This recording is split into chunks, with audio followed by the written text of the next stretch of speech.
સુરતમાં એકલ દોકલ નહીં પરંતુ નકલી અધિકારીઓની ગેંગ ઝડપાઈ। દુકાનદારો પાસેથી આ રીતે ઉઘરાવતા હતા રૂપિયા।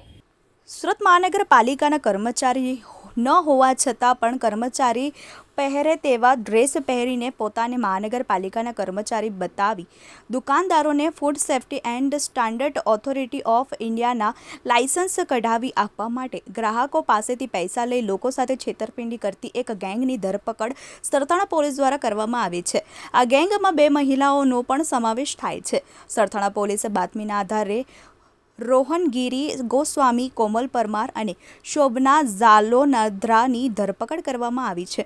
મહત્વની વાતો એ છે કે મુખ્ય આરોપી રોહનગીરી ગોસ્વામી પોતે એડવોકેટ છે અને સુરતમાં પુણા ગામ વિસ્તારમાં ઈશ્વર પાર્ક સોસાયટીમાં પરિવાર સાથે રહે છે।